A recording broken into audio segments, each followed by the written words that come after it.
Madayong adlaw Matinians, Marso 1, 2025, karong adlaw. Ako si Josh Eric Gelgis. Uban ni kami alang sa mga labas nga mga balita, gikan sa lokal nga panggamhanan, ubos sa administrasyon ni Mayor Michelle Nakpilrabat. Ug aniya ang atong mga headlines. Duha ka lantangan gi-turnover sa business report. Wage rate hike gipatuman sa Davao Region.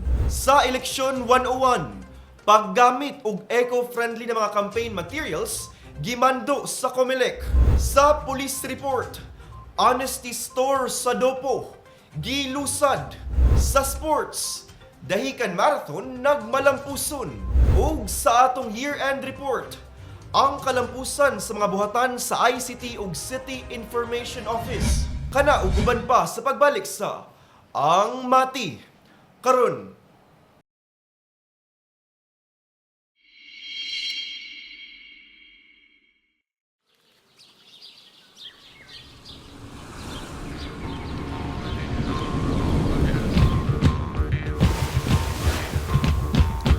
Boa noite, povo, que eu cheguei.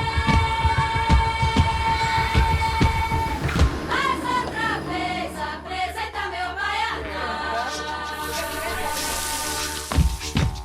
Povo, que eu cheguei. Mais outra.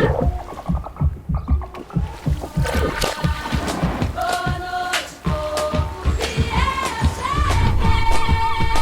Mais outra vez apresenta meu baianão.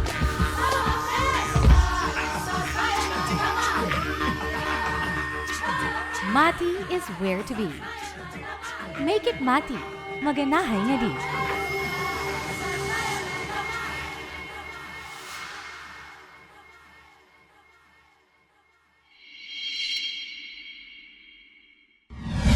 Kabay gustong isumbong nga problema sa inyong barangay? O di ka proyektong kinahanglan ninyo nga wala nga tagad? Kung kamo nangitag kadangpan sa inyong suliran, i-report na kana sa Ang Mati karon.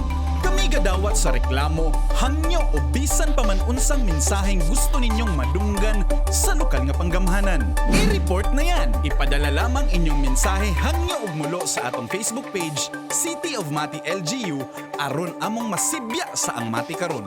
Mamahimo usab kamong magpadala sa inyong video, mahitungod sa inyong issue. I-report na yan.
Matinians, andam ka ba panahon sa kalamidad?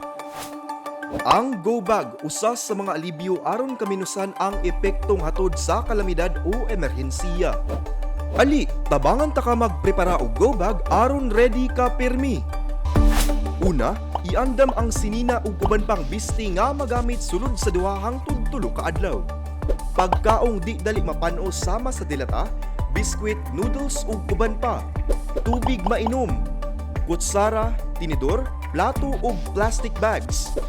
Toiletries sama sa toothbrush ug toothpaste, sanitary napkin para sa mga babae, sabon ug shampoo, hand sanitizer ug alcohol.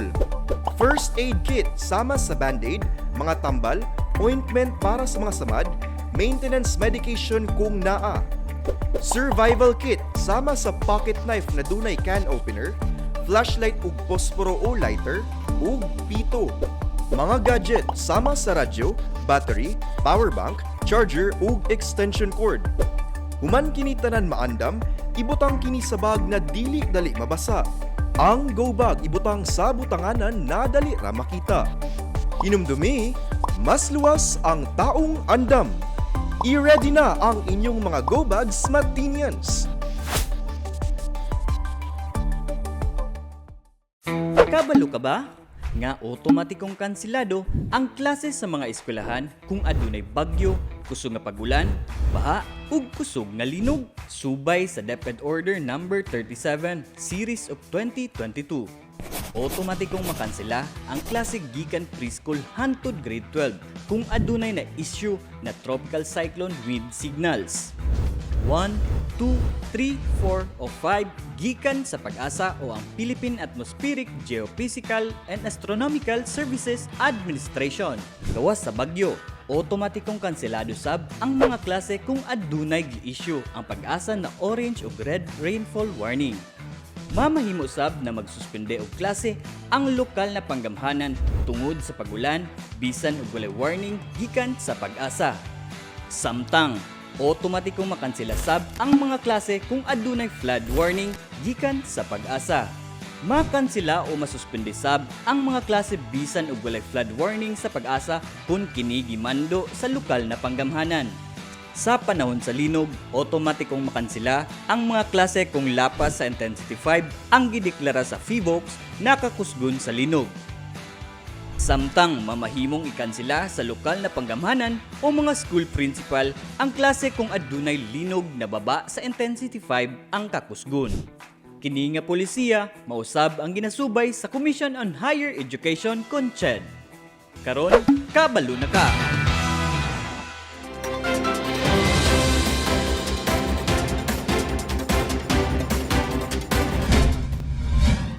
Duha ka lantangan o deep sea fishing vessels ang gihatag sa City of Mati, LGU ngadto sa mga mangingisda gikan sa Barangay Lawigan ug Don Enrique Lopez kaniadtong Pebrero 24, 2025. Si Albert Louis Villar Jr. sa report. Gipangunahan ang turnover ceremony sa duha ka lantangan sa buhatan sa Local Economic Development and Investment Promotions Office nga gipahigayon sa Mati City Fishport, Barangay Sentral. Gisalmutan kini ni Mayor Michelle ng Pilrabat, mga personahe sa Department of Labor and Employment ug mga leader sa mga Fisher Folks Association sa Barangay Don Enrique Lopez ug Lawigan. Ang pondo sa maong fishing vessels gikan sa Department of Labor and Employment tupad program. Kung diin gitipon sa mga Fisher Folks ang ilahang mga sahod gikan sa Cash for Work program sa Dole o gihimong investment alang sa pagpalit sa mga lantangan nga inubanan usab sa pagtabang sa Mati LGU pinaagi sa mga financial grants. Mukabat sa 190 ka mga Fisher Folks gikan sa DEL o Lawigan ang makabenepisyo sa giingong panagatan nga dunay kapasidad sa pagkarga og 100 ka pirasos sa tuna. Ang duha mo pinakaulahing lantangan nga nahatag sa lokal nga panggamhanan ngadto sa mga Matinians. So matotal dunay 4 ka mga samang panagatan ang nahatag sa Mati LGU. Dole ito. Okay. So may mga senators nagbigay sa atin ng tupad. Kumbaga, sige para sa City of Mati, bigyan namin kayo allocation for the city. So, ang ginagawa kong programa kasi is, hindi mo masatisfy tanan talaga, Juvie. Oh, yeah. So, humahanap kami yung grupo na, sige, trabaho kayo, that your work, babayaran kayo. So, yung association. And then, sasabihin nila, itong gusto namin eh. Para sa livelihood na sustainable.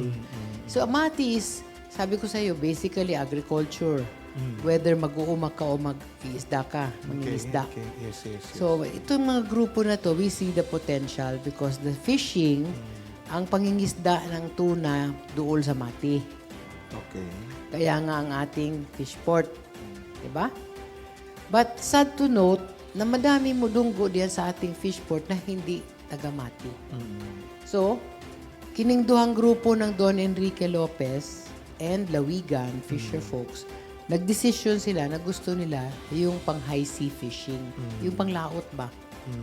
So, ang tupad nila na nadawat nila gikan sa gobyerno, sila mismo gipool nila ang pera nila. Yun ang gigasto Yun ang nila ginamit nila para pagpalit ng lantangan, or fishing boat. Pero dagan, So, dalawa yan. Kasi meron na tayo ng dahikan. Yes, Dafisco 1, yun. Dafisco 2. Oo. Dahikan yan. Okay. And pwede Okay. super okay, Joey. Super okay. So ngayon, Pero basta okay kayo na-encourage ang ubang na. grupo natin, like from Don Enrique Lopez at saka from Lawigan. Bumili rin sila. Yun yung turnover. Okay. Pero dole ang Yes. True tupad. At ito Oo. na. Okay. kaya madami-dami na. Which happy ta. Oo. Kasi kung ang may makikinabang, makapahimulos diha sa fishport na Tagamati. yan, dapat tagamati. Gipahibalo usab sa LEDIPO ang mga requirements nga ipasa sa mga fisher folks associations kung sila dunay intensyon nga makaambit og financial grants alang sa pagpabuhat og pagpalit sa susamang fishing vessel. Plano sa lokal na panggamhanan nga madungagan pa ang maong fishing vessels aron ma-maximize ang potensyal ug kapabilidad sa Mati City Fishport ug matagaan og panginabuhian ang Matinyans. Kini si Albert Louis Villar Jr. para sa Ang Mati Karon. Ipatuma na ang bago lamang giaprubahan na wage rate hike sa mga private sector sulod sa Davao Region. Lakip na ang dakbayan sa Mati ug probinsya sa Davao Oriental. Si Jasmine Tia sa report.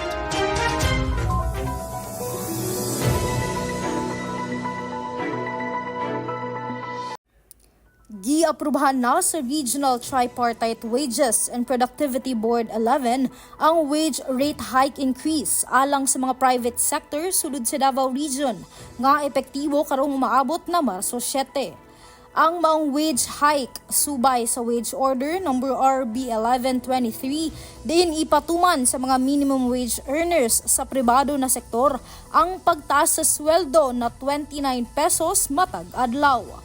Mukabat na sa 510 pesos ang bagong minimum wage sa mga non-agriculture na sektor gikan sa 481 pesos. Samtang 505 pesos ang bagong minimum wage sa mga agriculture sector gikan sa 476 pesos. Ang ulahing gi-issue na order sa Davao Region Wage Board kaniadto pang Marso 6, 2024. Apan ang bagong wage order epektibo karong umaabot na Marso 7 sa tibok Davao Region, lakip na niini ang City of Mati ug probinsya sa Davao Oriental.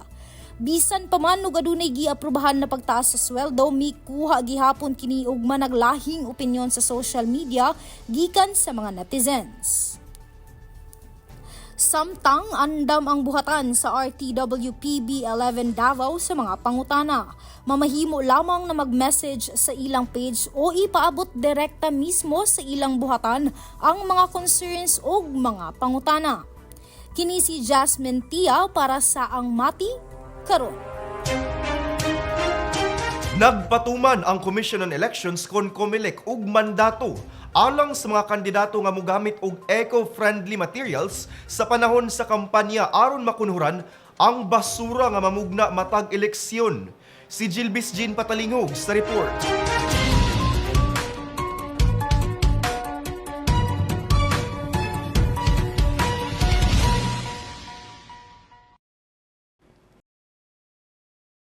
Human sa matag eleksyon, ang kadalanan puno sa mga poster, bandera ug mga flyer.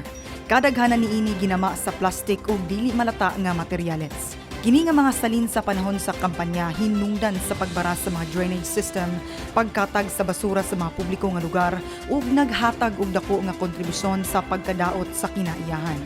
Sa pipila ka mga dapit, kinahanglan pa ang pila ka bulan aron mahawan ang nabilin nga basura. Kini usa ka pamilyar nga talan-awon sa matag eleksyon dinhi sa Pilipinas. Apan alang sa umaabot nga piniliay, ang COMELEC nagpadayag og mga lakang aron kini usab. Pinaagi sa bag-ong mandato sa ahensya nga nag-require sa tanang kandidato nga mogamit og biodegradable ug eco-friendly nga mga materyales para sa ilang campaign paraphernalia. Gini nga lakang usa ka parte sa paningkamot nga makunhuran ang kadaot sa kinaiyahan tungod sa mga kalihukan sa kampanya. Ubos sa Resolution number 1111, ang mga kandidato kinahanglan mogamit og mga materyales sama sa panapton, papel, karton ug uban pang recyclable nga mga materyales alang sa ilang mga poster, banner ug uban pang campaign materials. Gidili ang paggamit sa single-use plastics ug uban pang dili malata nga mga materyales. Kadtong mga kandidato nga dili motuman sa mandato ato bangon ang mga silot nga lakip ang multa, pagkakulong hangtod sa 6 ka tuig ug posibleng pagkadiskwalipikar sa pagdagan alang sa katungdanan. Gipaligon sa COMELEC ang ilang posisyon pinaagi sa Oplan Baklas nga nagtumong sa pagpatuman sa mga lagda bahin sa iligal ug dili sakto nga campaign materials.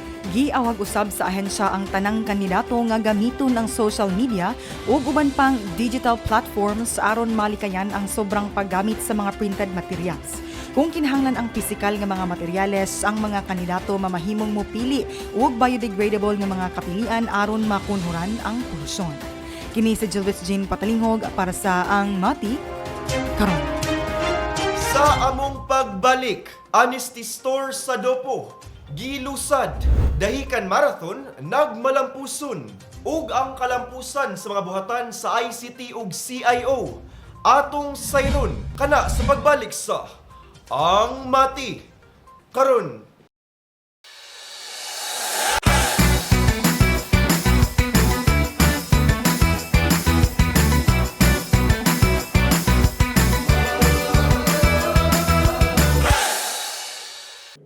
Madayon na adlaw Matinians, ani na sab kita sa to segment na Matinians on the Street. Dinhi lamang sa Ang Mati Karon. Samtang nagkaduol ang midterm election, ang Commission on Elections kon COMELEC ni paila sa bag-ong mga giya nga gitumong sa pagpakunhod sa epekto sa kinaiyahan nga dala sa mga kampanya sa eleksyon. Ubos sa COMELEC Resolution number 1111, ang ahensya nag-awhag sa mga kandidato nga mogamit og mga recyclable ug biodegradable nga mga materyales alang sa ilang mga kalihukan sa kampanya. Gidid-an sa paggamit sa mga single-use plastics, styrofoam ug uban pang mga non-biodegradable nga mga materyales sama sa tarpaulin ug hazardous substances nga kasagaran mo resulta sa polusyon ug daghang basura sa panahon sa eleksyon. Busa alang sa atong pangutana karong semana, uyon ka ba sa mando sa COMELEC ngadto sa mga kandidato nga mogamit lamang og mga biodegradable campaign materials? Imo bang iboto ang mga kandidato nga mosupak sa maong mando? Tara ba ni kami yung katong sutaon ang tubag sa mga Matinian? Opo ma'am, kay labaw na sa among lugar ma'am, daga ka nang ganyan kay ana pa ma'am, dugay-dugay na punto. Last year pag ito na mga gipanggamit nila ma'am, pero wala na nga tanggal ma'am. Tapos napuno nagbusurahan ang mga lugar. Kana lang pag yun ma'am. Plastic. Okay yung plastic eh. Di madali matutulog. O yun kaayo ma'am, kadali ra po siya malata. O pwede po siya maano masunog. Yes po. Man, ilang gusto na kuan kay dagag basura ana, mas gusto nila. O yun po, o yun. Dili na eh. Ngano man? Kung nakadugang ba yan sa climate change ng mga plastic no, kaya muna nagbakado ang mga kanal. Yes po, kay para kanang maiwasan ko lang kanang like kanang saka mga basura gun na more on plastics kanang. Dili na po kay man like dili wala sila kanang Yes ma'am, yun po ma'am. Depende ma'am. Yes po. Sa kahinlo sa mga kuan na ilahang gibuhat na dili makadaot sa tao na makahatag sa mga bakterya, kinahanglan dapat hipos jud. Ug mao kana ang tubag sa Matinians kabahin sa atong pangutana karong semana. Ubani na usab kami sunod semana dinhi lamang sa Matinians on the Street. Ako sa Jilbis Jean Patalinghog, Amping!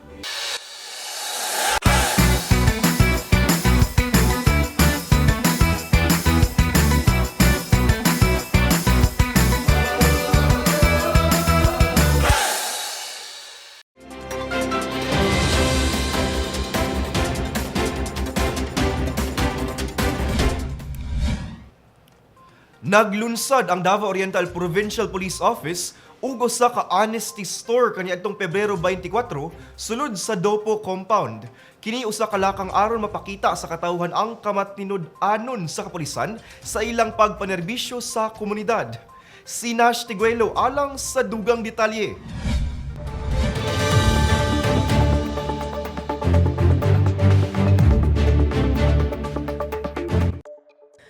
Basta tagadupo matinod anon, mao kini ang tagline sa mga pulisan sa Davao Oriental Police Provincial Office kundupo sa ilang gilunsad na honesty store niadtong Pebrero 24, 2025 sulod sa Dopo Compound.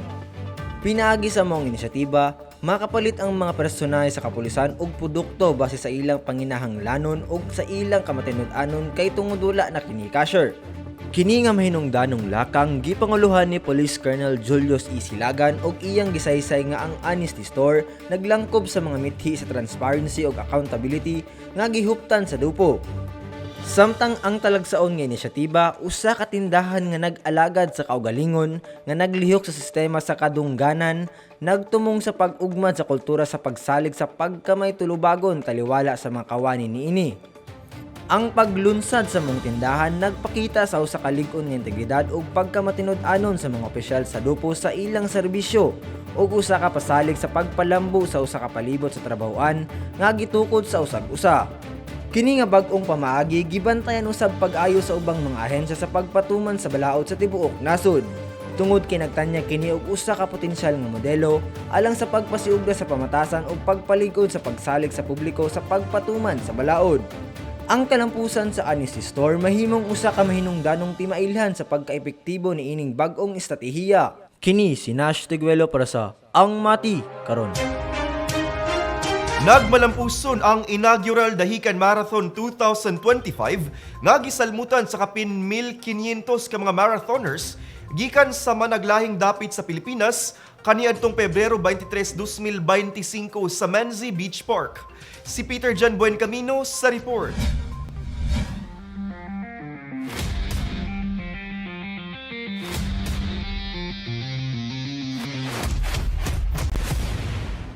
Ngit-ngit man og tugnaw ang kabuntagon, wala kini makadisganar sa mga marathoners nga sayong nagtapok alang sa opisyal na gun start sa 42K category sa Dahican Marathon.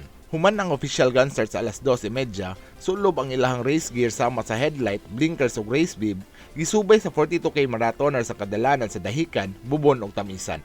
Una nilang gitahak ang ruta padulong sa Subangan Museum ug dayong mituyok padulong sa Tamisan ug Bubon pabalik sa Manzi Beach Park. Duna sa mga Pocari Sweet hydration stations nga gitagana alang sa paghatag og hydration essentials sa mga midagan. Si George Andrade mikupot sa 42K Male Overall Championship nga dunay official time nga 2 hours and 43 minutes and 28 seconds. Samtang sa female overall lang champion si Lady Erica Villamonte nga dunay official time nga 3 hours and 43 minutes and 54 seconds. Aniya usab ang ubang mga dumadaog sa 42K category.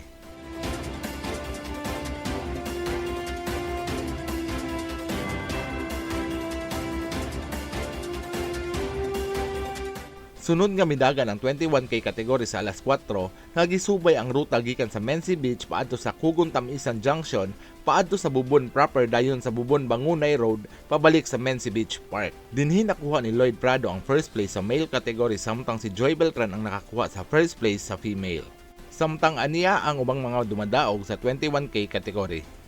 Alas 5 sa buntag usab nagsugod og daga ng mga misalmot sa 10K run samtang 5:30 ang mga partisipante sa 5K. Sa 10K male category nakupot ni Carson sa Tintigan ang first place ug si Yashara Daligdig ang nakaangkon sa first place sa 10K female category.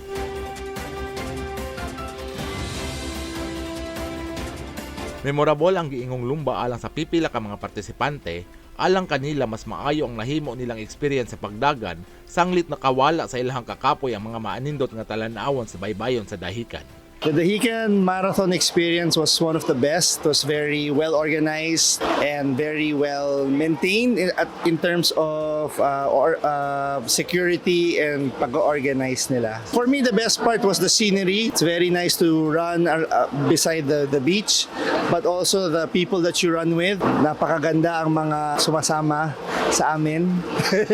And also, one of the best things about this is the camaraderie with all the runners who come together to run for a cause. So, Dahikan Marathon Experience, enjoy jud siya, although kapoy, pero lingaw man jud, lingaw siya. Plus part sa event ka na inani, ka nang after, pag maabot na diri malingaw, makalingaw mi sa, inani good, tapok-tapok na. Tapos, pagdagan po, lingaw kay daghan kag mga kaila, nasugatan, dahag mga friends. I'm so grateful that I attended this event, and as you know, there's so very crowded people, no, and I think this is one of the best experience talaga in my life now, because though this is my first time to join the 10 kilometer, and I'm so proud of it because I am one of the finisher. Well, the best part is I joined this event, and I hope that this will happen quarterly or every month. Surely I will really join. Kini si Peter Jan Bencamino para sa Ang Mati Karon. Sa tuig 2024, nag-unang prioridad sa buhatan sa Information and Communications Technology Office ang pagdumala ug pagpalambo sa teknolohikal nga mga sistema ingon man teknikal nga suporta sa dakbayan. Samtang padayon ang buhatan sa City Information Office kon CIO sa paghatod og pagsiguro sa husto, tin-aw ug paspas nga impormasyon alang sa tanang Matinians. Anya ang report.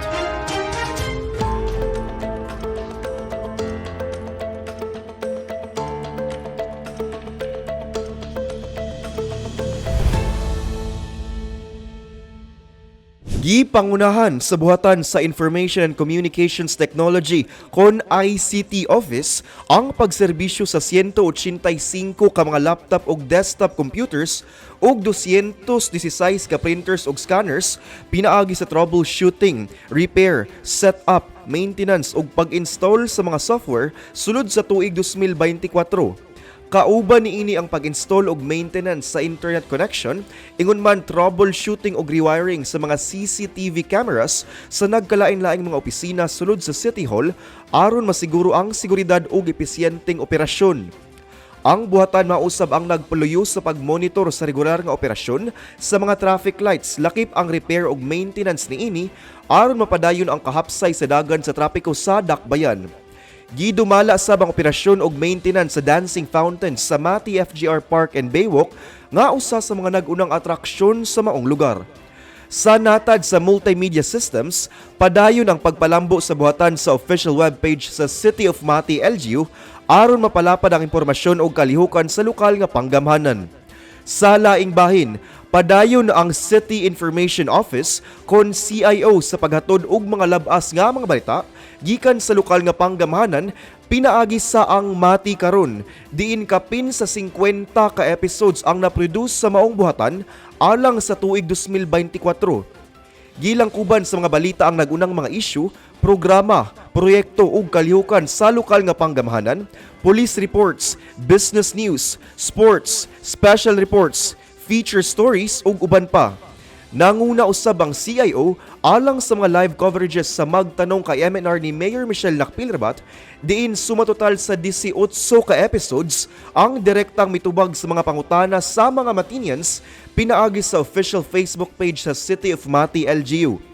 Samtang gilusad usab sa buhatan ang pinakabagong segment nga Biyaheng Mati kaniadtong Abril 2024 nga nagpasiugda sa mga tourist sites, aktibidades, resorts, hotels, restaurants ug uban pang kalingawan ug kapistahan sulod sa dakbayan sa Mati.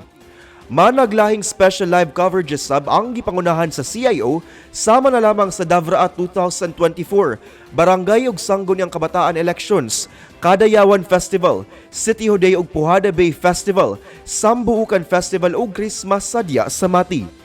Ang mga kalampusan sa ICT Office ug CIO nagpakita sa ilang padayon nga dedikasyon sa paghatag og kalidad nga teknikal nga suporta, digital nga komunikasyon ug epektibong pagpahibalo sa katawhan.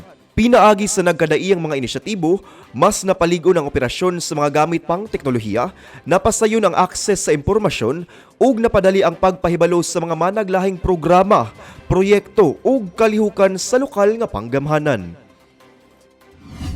Aniya ang orden de ejecutibo ug mga aktibidades sa atong halangdong Mayor Michelle Nakpilrabat karong simanaha.